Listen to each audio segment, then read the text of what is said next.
I want you to look at all these beautiful pieces we have here. We are going to talk a lot about them. And of course, these gorgeous two ladies that I have here with me, they're both experts in the art of needlepoint. Yes, we are going to explain exactly what it is, the history of that, and you're going to see so many cool pieces here you're going to love. But let me introduce you to Mary Davidson and Joanne Gelta. How are you guys doing today? Good. I'm good. Okay, so like I told them, I know you're experts on this craft, right? But I want to first know how you guys got started and what inspired you to do this. Let's start with Mary.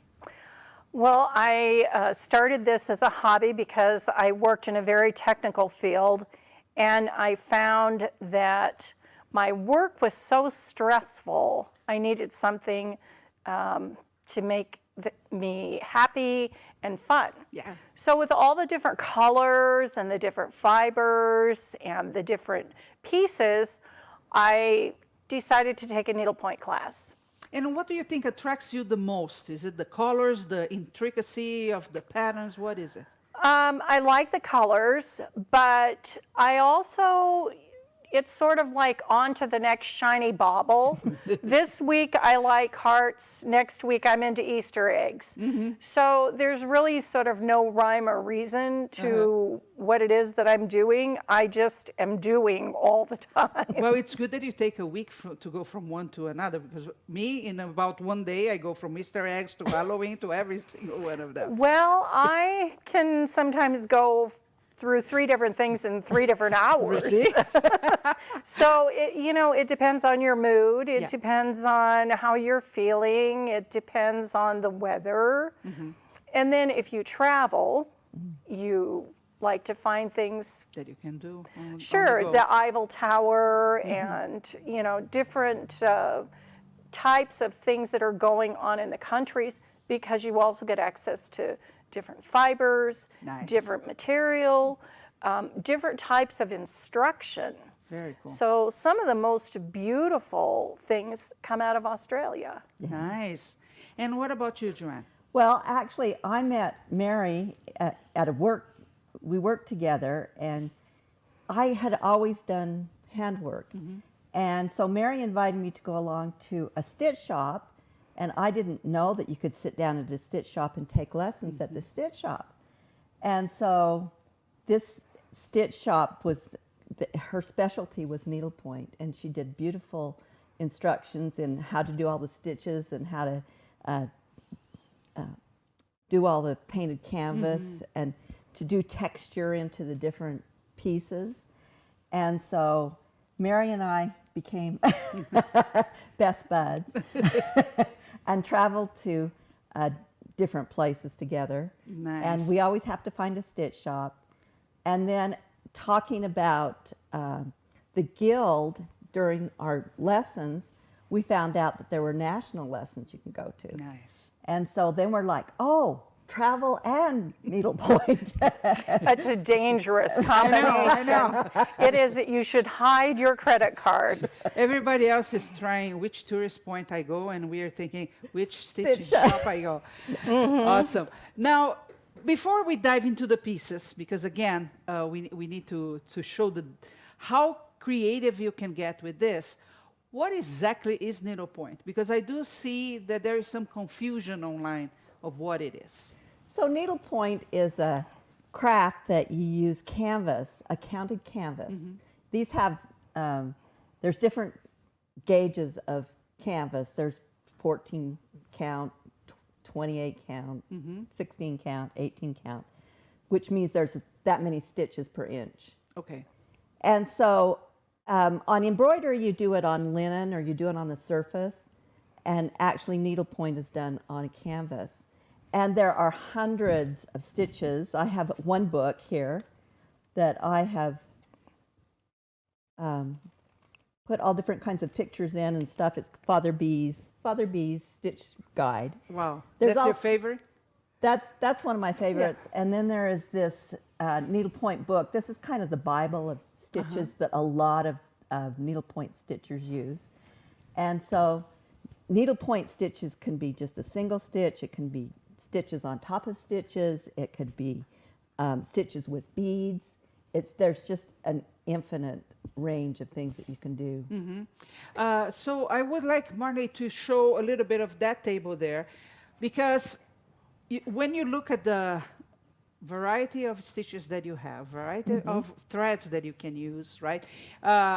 It can be intense from looking at the outside.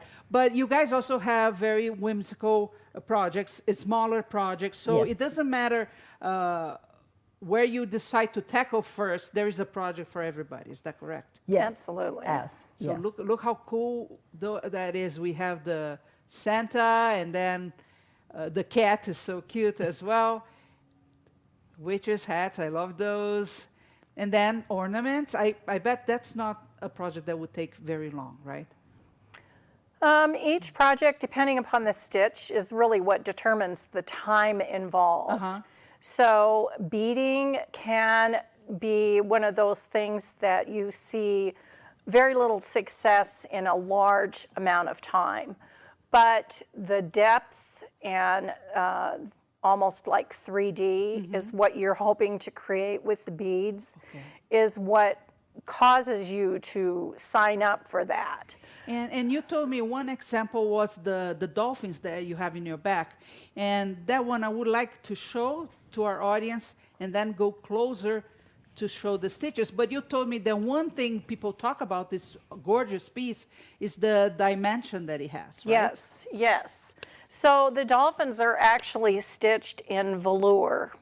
And so that is what creates the one in front to come out and say, hello, Yes. I'm Flipper.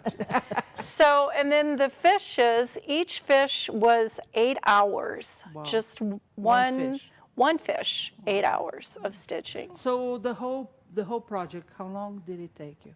Several years. Wow.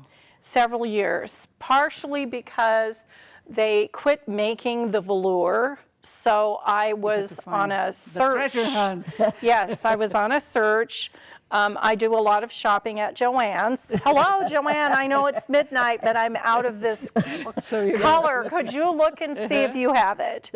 So, but eventually I was able to get it completed. And then, of course, you still have the blocking and the framing. That's very good. And since we are there, I know this other piece is also yours, right, with the squares? Yes. And that's fascinating to me because I'm a beginner, and I would think that just going through that piece, I would learn a lot of Yes. stitches there, right? You do learn a lot of stitches with this. Originally, the piece was created by the artist to be to look like a quilt, but I was bored with it looking like a quilt. Okay. And I like each square I felt should stand on its own because they're 12 stitches by 12 stitches. I wanted each one to, for you to look at it and say, oh, this is my favorite. No, this is my favorite. Oh, I like this one. And how did you Yes. do that? That's exactly what it translates. And so that's why I changed this. Joanne did this one, but she followed the instructions. I didn't. You like to follow the instructions, don't you? I think you do. And I have a feeling that a lot of you guys said you came from the tech industry. A lot of left-brainers probably get attracted to the counting part, right? Yes, Because you mentioned absolutely. numbers to me, and I think, no, but I can see how that goes. Now, this piece is yours, right? This piece is mine. And Put it right do you have ribbons there as well? Yes, this one Okay. has ribbons, and this one is actually ribbon from Costco that it was just laid down there and stitched Are over you the kidding? top. Oh, No. really? No, Huh. This one has beads. It has, this one just has a little bit of everything. Yes, sequins and very cool. And it's got like, I really like shiny stuff. But you're right, I count. You count. And I have some pieces that I don't count, but I have to do a counted piece in between it because I need the relief of being able to count. Because I'm an accountant. What can So you you can, yeah, the numbers are a thing. Now, guys, what can I use are there specific threads for needlepoint? Can I use whatever I have at home? How does it work? If you want to pan down to these threads, one of the nice things about needlepoint, depending on the size of your canvas and how many holes you have, you can use a huge variety of threads. Whereas in embroidery, you use a silk thread, a real tiny thread. With needlepoint, these are quite hefty threads, and they make just all kinds of colors, all kinds of textures, from smaller threads to larger threads to... I would say that that's exactly what Mary was saying about giving dimension to the piece, right? It's another way. Now, I know this is not an inexpensive hobby. Why not? Tell me a little bit. What goes behind this for you? Well, for me, one of my favorite threads is silk. Okay. So if you've ever bought a silk blouse, you know how expensive it really is. And so I think that silk is very forgiving, and it gives an elegance to your piece. But then you have metallics, and of course, you know, there's a whole different process in making metallic thread than there is silk thread. And then you have, of course, the velour that I mentioned, and you have ribbon floss. So again, the process of A, where does it come from? B, what is involved in the manufacturing of it? Because so much of our stuff does not come from the United States. Okay. But yet I do use DMC floss, anchor floss for different things. I can strip those threads down and use one thread, two threads, three threads, depending upon what it is that I'm trying to create on the piece. Very interesting. Now, let's talk a little bit about the history of needlepoint. This is not a new hobby, right? A new form of art. I think it's art. I don't know if you guys agree. Needlepoint has changed a great deal over the years, but if you go on a tour of a castle in England or in France, you'll see pieces that are needlepointed. Tapestry pieces, yes. And you'll see like chairs that have needlepoint on them, or fire screens that have needlepoint on them. A lot of those didn't have the variety of stitches that we do now. They were a simple, what they call diagonal stitch, and so, or tent stitch. But over the years, it's changed, and probably in the past 30 years, it has really changed. Right. Because then we have a lot more specialty threads that they have produced, a lot brighter colors. A lot of stitches have been, quote, invented because they're layered stitches. They didn't used to put beads in. When we first started needlepointing, a few years ago. A few years ago. Okay. Nobody put a bead on a needlepoint, really? on a piece. Oh, no. And you covered everything up. Yeah. You know, you had no open canvas. Like this has open canvas. You had no... Like you allowed some of the canvas to show. Yes, Yeah. but when we started, no. Everything was covered up. And so it has changed. But when Joanne and I were fortunate enough to go to Paris, and when we were at, I believe, Notre Dame, did not we see many of the things that were stitched for the priests Oh, yeah. in gold, and they were actually on display. We couldn't touch them. Right. But so, yes, it goes back a long ways. Many ladies, that was their And I asked hobby. you before we started, do you see needlepoint in galleries? And you gave me one Yes. example, right?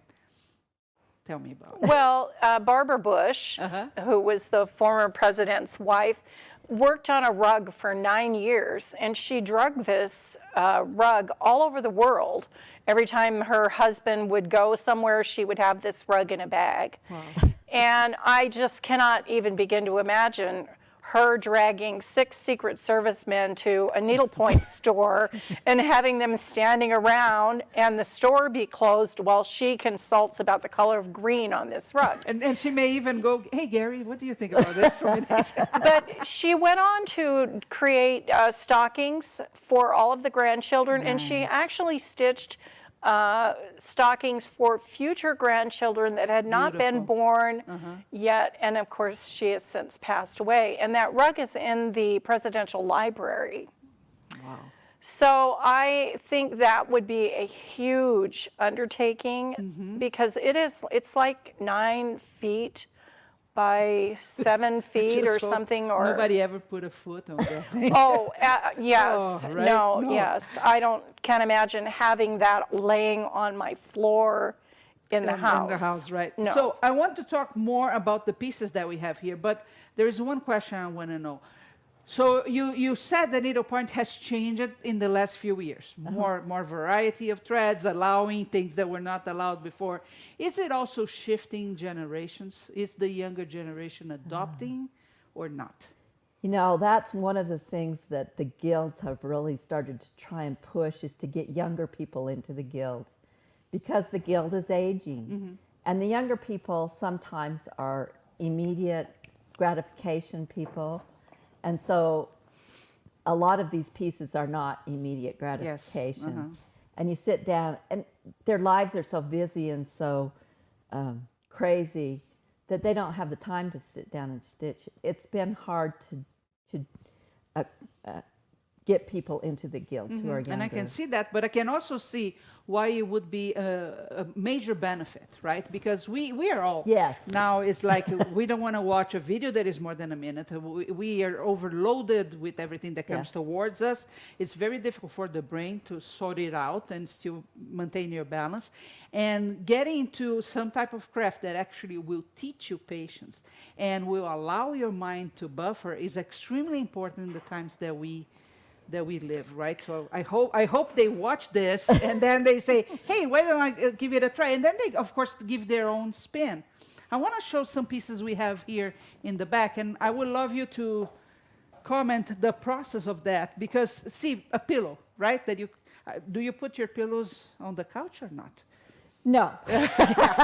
Because I wouldn't either. I can Well, just you have a imagine new having a dog. dog in the house, right? Well, I had a pillow I'd given to my mother, and my brother-in-law came over and he stuck it behind his head, and I'm like, no. Yes. That is display. That is not a pillow. So, for example, this piece here, it's gorgeous, and I can see the difference in texture, difference in stitches. How long did it take you to make this one? I would say to stitch it, it probably took me 6 months. 6 months, okay. And it's quite a big piece, right? It is a big piece. It is a big piece. And this one has a lot of variety as well. That one was fun, and the one in the back, the big pillow, is a painted canvas. Tell me the difference then, because you Okay. said you love to count. Yeah. Do you also count with this one? Yes, because you count the stitches. Okay. But it's painted There's on the got to be canvas. some math someplace, right? I'm trying to figure. It's painted on the canvas, and you just fill in the colors. Okay. Whereas the purple one, the little purple one, is a completely counted. You start out with a piece of canvas, and you start counting the stitches. And that one is a smaller one, and that probably only took me maybe 3 weeks. And would you say that for a beginner, would a counted a canvas that you start without the pattern painted or the painted one? I would Which start one would you go? somebody with the counted one, because what you can do is practice the stitches. And actually, that's the way I started out. With I had a 9-piece quilt type pattern, and it was all blank. And then these are the stitches, and this is the way you do them. And so you'd fill in that little square with those stitches. Very cool. And then the whimsical part. For me, as a beginner, I get attracted to those pieces because I think when we are starting, we need to start with a project that we can finish, right? Because we need to see the end result.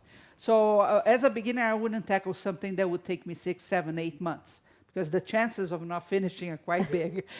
So see, here is the gorgeous snowman. Well, and I think if you turn him around, he also is stitched on the back. Let me see. Is- Oh, look at that. How cute is that? Very cool. Yeah. And the witch's hat also is, The witch hat was a painted canvas. It Okay. has 4 cats on it. And when I was doing it, I was like, what can I make this into? And I'm like, it has to be a witch hat. And so we got together with a finisher, and she did a practice hat, and then she did this hat, and it's big enough I can wear it at Halloween. That's very cool. Now, you mentioned the finishes. So this is, Mary, something that you don't go to your sewing machine after you finish the embroidery and put the pillow together, right? No, What I do you do do? not. I did not take home economics in school. I took college math. Okay. So I had no Sent to interest somebody. in learning how to run a sewing machine. That's very cool. So everything that I stitch, I then send to a finisher with complete instructions on what I would like her to do, unless I'm having it framed, and then I take it to a frame shop. To a frame shop, beautiful. Okay, we are still with Joanne's pieces here, right? One of my favorites from your pieces is the flowers, the fancy flowers. How long did it take you? This one took me a long time because this background on it is silk, and each of those pieces of silk had to be laid with a tool you use to flatten it all out. Oh, so really? each stitch is not, you just don't stitch, stitch, stitch, you actually lay it really tediously. But I enjoyed this because I think this is also one of my favorite pieces that I ever did, because I love the sparkly threads that are in it. Yeah, But to add texture to it, besides the sparkly threads, you have different stitches. very cool. And you guys can see all the other pieces as well, how cool they are. Even are they ornaments, the hearts? Yes, they're They're hearts super in cute. there. Can I touch one? Oh yeah, you can pick them up, no problem. So just to put it higher. They have with lots of beads. I love beads. Yes, very pretty. So I would say your favorite ones are pillows, right? When you think about the finished part. You have a ton. Yeah, I've done a lot of pillows. I like pillows. What about you, Mary? I do a lot of framed. This picture and all of these are the framed, and this frames. one are. This one is very. Tell us a little bit about that one. This was a national class that I took in Kansas City by an artist. The actual artist on this name, her name is Sue Reed. And the purpose of this class was to learn how to stitch this and leave the white open without the threads being under the back of it. Okay. So I actually did some changes on the colors.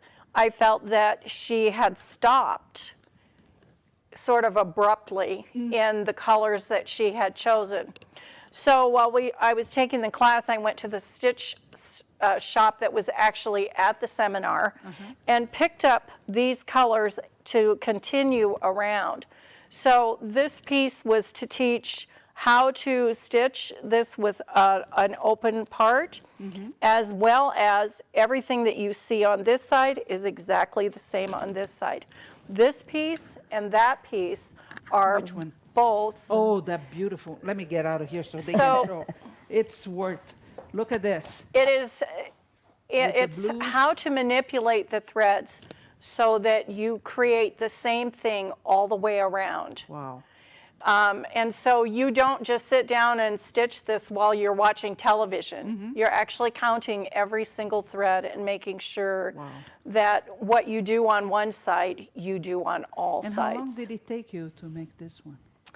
Well, again, I added to the colors on that, and I changed some of the dimension on it so that the copper came out, because I wanted it to be sort of the dramatic part of the piece. That's gorgeous. And you told me that the Christmas tree is actually one of your first pieces, correct? It was.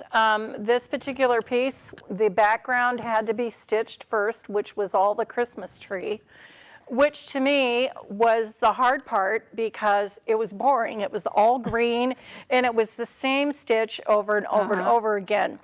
And then, you know, I would get a piece of it done, and then I would be like, oh, now I can do an ornament. I can actually stitch something in a color. And this was my Christmas tree that I would sit on my desk That's very at cool. Christmas for in my office. So people would come in and say, well, do you have a turkey? And I do have a turkey. And I Nice. have a ghost So for you have one Halloween. for each Yes. So they would come in and see all the different pieces. So for a person that is interested in starting this, is it a huge investment for them to get started? You know, if you do a counted piece where you just buy a pattern, it's not that outrageous. Like the pattern, you can buy patterns for like $10 or $12. Okay. And a piece of canvas is $5 or $6. So not a big And then deal. you can pick out some more inexpensive threads. And I would highly suggest if you could find a teacher. The American Needlepoint Guild has online quite a few stitches that they teach online. There's also cyber classes that you can get online. There's Magazines. So starting with somebody that can guide you Yes. to the beginning, right? And then from there, once you learn the process, you can get creative. How creative can you get with this then? Because it's counted, right? Even the painted patterns, it has to be done by somebody that understands the process. How do I branch out? Is it possible or not? Yes, and actually there are fiber artists, what they're calling artists that use needlepoint as a basis, and they're doing all kinds of creative stuff that's, I'm just going to draw a blank here, because it's not my thing. But they've done with all kinds of different fibers. They've used ribbon, they've used Just the experiment with other things. material, and they Jewels. Yes. You know, you can Yes. add all kinds of things. Awesome. yeah. I to- know, Joanne, you wanted to talk about this piece especially. Sorry, I cut you, Mary. Tell me about what you like about that. Okay, this piece was a piece that was a class that was offered at the National Seminar in New Orleans. And this is all needlepoint. I've, done all of these kind of stitches, but I really wanted to figure out how the teacher applied this fur-leaves on top of the Top of it. piece. Okay. And so, I found out. So I went to New Orleans and, hung out in the French Quarter. There's a stitch shop there called the Quarter Stitch. Oh, nice. Nice. And what about you, Mary? You've been doing this for a while. When you grab a new project to do, what's next for you in this? Because you have a lot of knowledge on this, I know, and you've been guiding me also with my first piece. What's next for you in this arena? Well, since I'm retired, I have a closet full of projects that I bought over the years that I probably will not finish in my lifetime to stitch. So, I don't know that I want to take on any new things like knitting or crocheting or anything like that. You're happy with the Yes, I really am, because I feel like if I buy something and there's a color in there that I don't like, I just change it. Nice. I just change it. I change the dimension of what I see or what I want to stand out. Awesome. So now to finish, I want to talk a little bit more about guilds. I hear, I belong to a lot of local guilds, different types of art, and I hear that the transition to a newer generation is difficult, right? It has been difficult. But then many times you go to social media and you actually see that they are very active. They are just not joining. And many times I believe maybe they don't understand the concept of a guild. There are many things besides belonging to something, right? Like you said, you have meetups nationally, right? Camaraderie. You have the camaraderie of the people that are in the guild. But then you also have the adventure of traveling to a new city. Yes. And seeing what do the locals do. Which And varies, right? yes, if you go to Albuquerque, they have a lot of Southwestern art. So you're going to see that, where if you go to Paris, you're going to see Petit Point type things, or the monuments, the Eiffel Tower and the Moulin Rouge and those types of things. So you have a different experience everywhere you go. But it's, ladies getting together and sharing, oh, how do you do that? And how did you create that? And what made you choose that color as opposed to some other color? And so you always come away from these learning something new, Yeah, that's important. learning some new technique. And then you also get to see the new fibers that have come out. Things get discontinued, new things come out, and so you're always gravitating toward, new beading needles, new threaded needles, new thicknesses of fibers. Things are made from rayon, things are made from silk, and wool used to be the only thing you could buy. And now, of course, people don't really use wool. So it's just a lot of things that you can sort of spend your money on. It's really, for me, it is a treasure hunt. Not only about you finding new ways, it's all you're getting better by the second, right? Every time you try a new stitch, a new fiber, and you like you said, you travel. I've heard you talking about going on a cruise, and then you learn this here and this there, and I told my daughter, they go and travel and they keep going. I'll take this class, and then I'll go to this stitch shop, and then I'll go to this place, because of course in different countries you're going to have different fibers, so it keeps you really always learning and always discovering new things. I think that one of the problems is that people don't realize the guilds exist. I think I agree with you. And so, I mean, we demo at the state fair trying to, interest people in coming, and so many people tell us we didn't know that was out there. And so we try and get the stitch shops to push it, although the stitch shops have the same problem as everybody else has had in the last 10 years, is that we've gone from like 2,600 stitch shops around the United States to 200 or 300. Yeah. So, how do you get people interested in the guild? I think we had a shift, and then we had another shift, because this happened in many, many industries. For example, the teddy bear industry used to be huge in the United States, and it's 100% gone. Unfortunately, with all the imports and cheap stuff that we could get, we decided to have a lot of stuff in our garage instead of having things that matter to us, right? That makes us better. But I think with the recession in 2008 and then the pandemic and now, people are actually giving more value to what is handmade. So we are seeing this shift also happening, and hopefully we'll have other stores coming up in many of these industries. So then my last question for you guys is, because we went way over time of what we had planned, the gift giving, because I really heard horror stories about giving a gift and people do not understanding. When you give a piece to somebody, do you translate the love and work that goes into creating a piece like any of these that we have here on the table?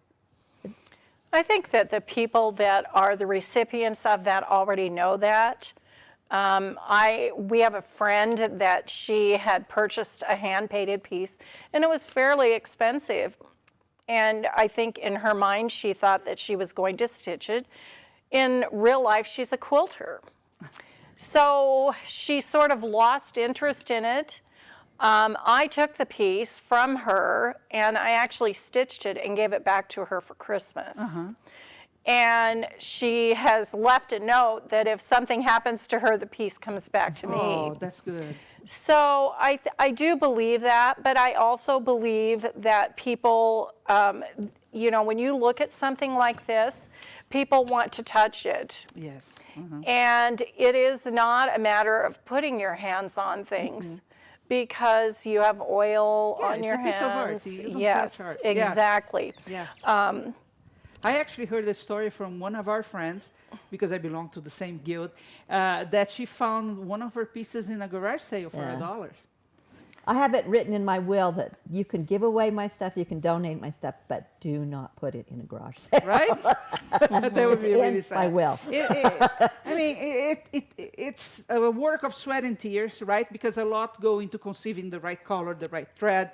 I've been learning, and I don't think it's something that I can grab and just do it. It requires concentration, in the sense of, okay, what is the right color? What is the right way of going here? Well, and it is also statistically proven that this type of creativity lowers blood pressure.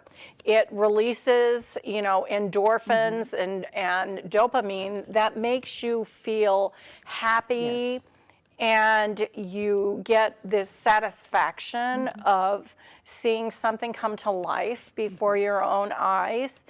And when it's finished, it's something to be proud of Yes, and yes. display. And it is, sorry, it is something you can control the process, which is important for Absolutely. the brain. You're going We to say always something. say that, yes, needlepoint is expensive, but it's a lot cheaper than a psychiatrist. Right? Exactly. And it gives you Yes. just the process of going through Yeah. the threads and touching the threads and putting them through the canvas. You are using all It's your a- senses, right? It's a settling down Yes, process. yes, very good, very good. Well, girls, thank you so much. So if people are interested in joining a guild, tell us about the local one and the national one so they can go and look for more information. Well, we are part of the American Needlepoint Guild. I happen to be the president of the Salt Lake chapter. And so you can go out on the internet to American Needlepoint and then, of course, look for your city. And so if you have an interest, you pursue it from there. Also, there are cyber pointers on there, which for those people who don't want to necessarily be involved with people, but they want to sit at home, they can certainly do that as well. And then you have local stitch retreats, Nice. national stitch retreats, Going to keep you busy. cruises. You can literally go on cruises.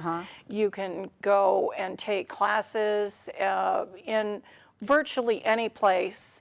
And so it's kind of an eye-opening experience. Very good. But once you become a member of the guild, you do sort of learn all those things about how to get into a retreat, how to How go to away do- for the yeah. weekend.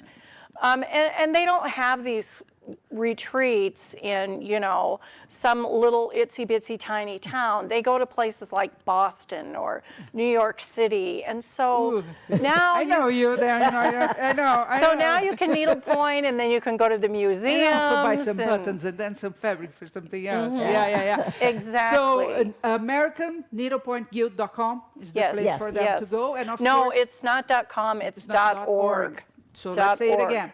AmericanNeedlepoint.org. Yes. And of course, even if you're in another country, look and search because you will find a guild. And joining is really important. This is a form of art that has centuries already, and it's on our shoulders to keep this going, the legacy going. And you gotta try, and you join, and you're going to find friends and a lot of things to Yes. do, right? And that's Yes. very important today because with all the isolation we went through, it's really hard to find people that think like you think. That I can talk to Mary and to Joanne, I don't know what to do. I have 10 projects that are going on. And I say, well, darling, this is nothing. I have 40. So, it's important for us to be able to talk to people that understand us, and artists are like that, right? We get how it is. And you're going to learn a form of art that is amazing. And Marley, if you can, show all the pieces as I say goodbye, because it's, from tiny little ornaments to extremely intricate pieces. It's your choice what you start with, but then you never stop. Like, this is just a fraction of what we have here in the studio to show. Mary, thank you so much for being here with us. And Thank Joanne, you. thank you so much. It was a pleasure. Yes, and we need more. We need more, right? we need to start teaching people how to do this. And it can be daunting to do on your own, Yes. right? And you need somebody, like Mary said, that understands and guides you through the process. So again, thank you so much for being here with us. I hope you have learned a lot. I'm sure you did. And, go on this treasure hunt. You start by looking at your local guild and get in touch. They are nice people. Most of them meet every month. So you have that day of the month that you will be together with them, and they will help you in any way they can for you to get started. And they will not let you go. They will say, there's a passion here. I know. And I'm going to show you how to guide into that. Thank you so much for being here with us.